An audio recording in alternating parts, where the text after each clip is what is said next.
Listen, I have a whole closet full of Yeezy sneakers. I'm wearing Yeezys right now. Like, I've been supporting his brand really since day one. Since I have the original, Turtle Dove Kanye 350s. I actually have a big Yeezy collection. I was a big supporter of what he did. I mean, I've historically been not only a big supporter of his clothes. I've listened to all his albums. All of his singles, all of his guest appearances. I've interviewed him before. We've covered him damn near every week since I launched Vlad TV 15 years ago. At the end of the day, I like him as an artist and a fashion designer, but right is right and wrong is wrong. And at the end of the day, he got dropped by every, Adidas, Balenciaga, Gap. He tried to go to Skechers. They kicked him out.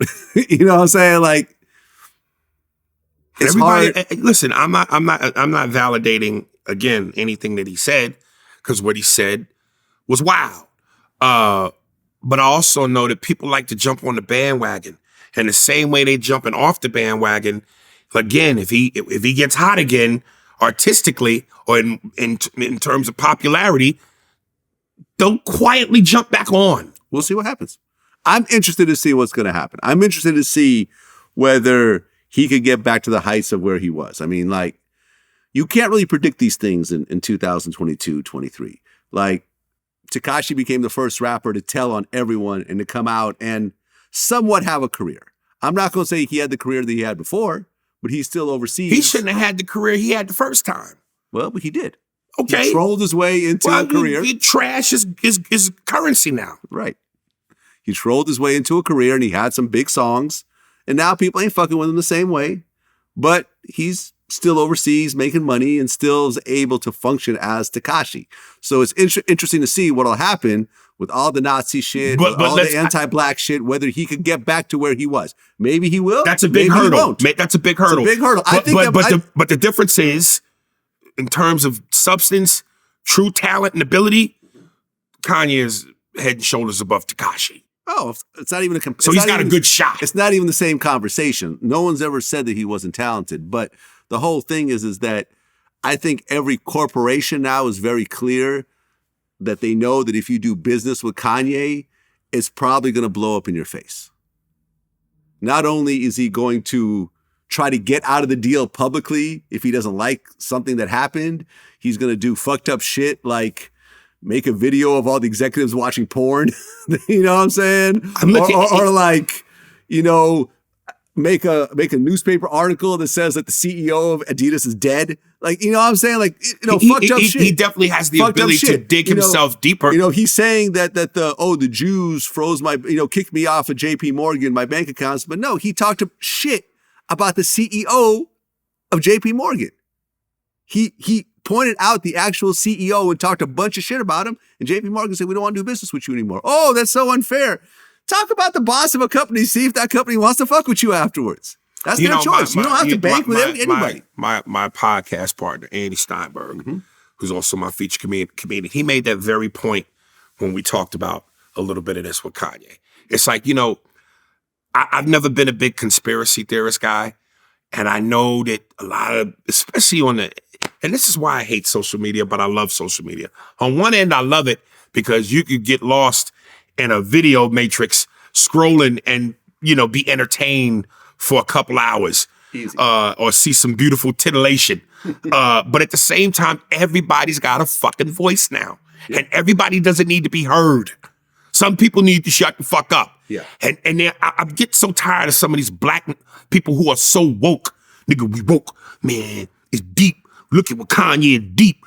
Some of what Kanye says in certain ways, you could go, okay, I see where he's coming from. Especially if you know the history of what we have gone through in this life, in this country, in the record industry, in Hollywood. Kanye does make valid points, but he also does things to dig himself into a hole.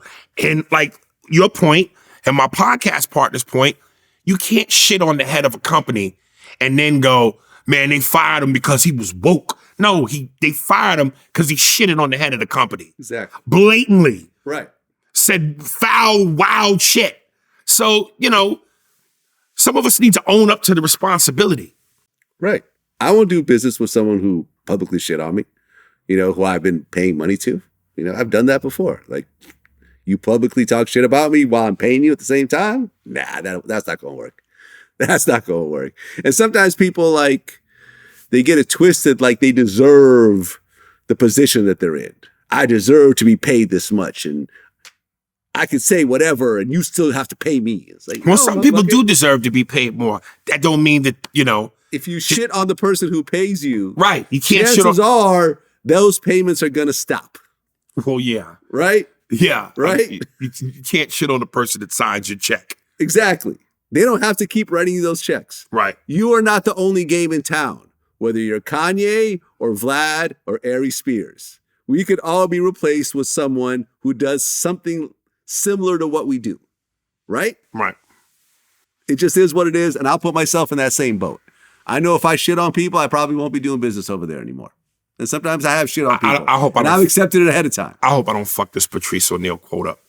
But he was on Opie and Anthony, and he was talking about in regards to himself because everybody knew he had the reputation of being a bridge burner. But of course, everybody also knew how immensely talented he was. And he said, Hollywood will take 70% talent, 30% nice guy, over the other way around. Yeah. You know what I mean? 70 over 30%. They will take 30. No. I fucked that up. I knew I was going to fuck that up. Hold on. No, they will take 30% nice talent, 70% nice guy versus over 70% talent, 30% nice guy. Yeah. Yeah. And I'll tell you this. I have done thousands of interviews over the years. The biggest people I've interviewed, people like Snoop, Nelly, and so forth, are the nicest, most polite people ever. Well, ever. I'm dead ass. Yes. I'm dead ass. Professional, there to do a job. No, you would think they would act a certain type of way based on who they are, Akon and so forth. No, these people are there. Well, let me say this. I can't speak to Nelly and certain other rappers, but I do know a lot of rappers, especially early in their career, thugs, gangsters, wasn't the nicest dudes until they found out how profitable it was to smile. Right. Like, smile, nigga.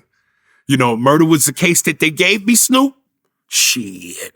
But then once he figured out how to smile and loosen up and do songs with Katy Perry and Willie Nelson. Doing shows with Martha Stewart. America loves you now. Exactly. But when he was Snoop, no.